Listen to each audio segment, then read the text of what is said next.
इतिहास अभ्यासक इंद्रजित सावंत यांनी प्रशांत कोरटकरला अब्रू नुकसानीची नोटीस बजावली। कळंबा कारागृहातील तुरुंग अधिकारी अविनाश भोईर यांच्यामार्फत ही नोटीस देण्यात आली। इंद्रजित सावंत यांनी छत्रपती शिवाजी महाराजांची बदनामी केल्याचा उल्लेख कोरटकरनं केला होता।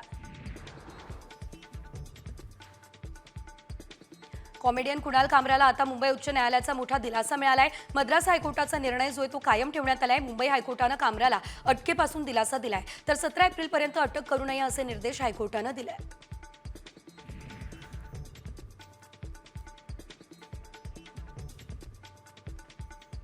कुणाल कामराचे बुक माय शोला आता पत्र बघायला मिळत आहे। माझे शो बुक माय शोवरून काढू नका अशी विनंती कामरानं केली आहे। माझे शो काढायचे असेल तर मला प्रेक्षकांचे नंबर द्या अशी मागणी देखील त्यांनी केलेली आहे।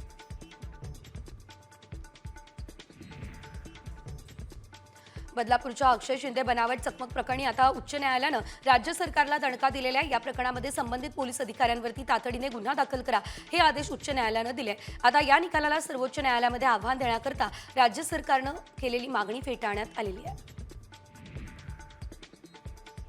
आपल्या हातात कायदा घेऊन गोळ्या मारणं हे चुकीचं होतं असं म्हणत आव्हाडांनी अक्षय शिंदे प्रकरणी न्यायालयाच्या आदेशाचं स्वागत केलं। अक्षय शिंदेंच्या एन्काउंटर प्रकरणी संबंधित अधिकाऱ्यावर कारवाईचे आदेश न्यायालयानं दिले।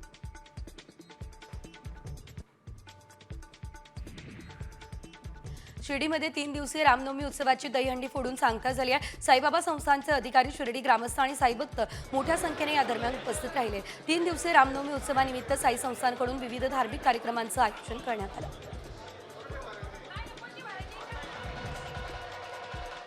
रामनवमीच्या यात्रेमध्ये अश्लील हातवारे करत एका तरुणानं नंगा नाच केला असल्याचं बघायला मिळतंय। धाराशिवच्या यात्रेतील हा चीड आणणारा प्रकार आहे। मद्यधुंद अवस्थेत हा तरुण डीजेवर चढून हातवारे करत नंगा नाच करत होता।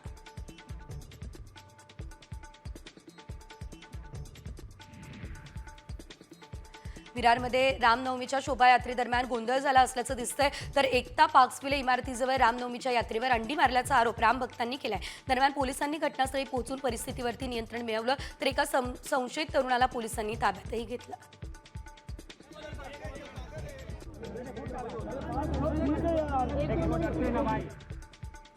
मुंबईमध्ये पुढील काही दिवसांमध्ये कमाल तापमानामध्ये वाढ होणार असल्याचा अंदाज कुलाबा वेधशाळेने व्यक्त केला। त्यामुळे मुंबईकरांनी घराबाहेर पडताना काळजी घेण्याचं आवाहन सुद्धा करण्यात आलेलं आहे। आर्द्रता 73% पुढे गेली आहे, त्यामुळे मुंबईकर घामाच्या धारांनी ओलेचिंब झालेले आहेत।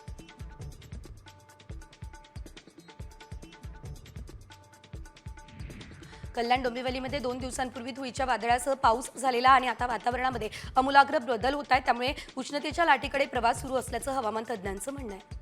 तापमानात वाढ होऊन तो 42 अंशांच्या पलीकडे जाण्याची शक्यता आहे।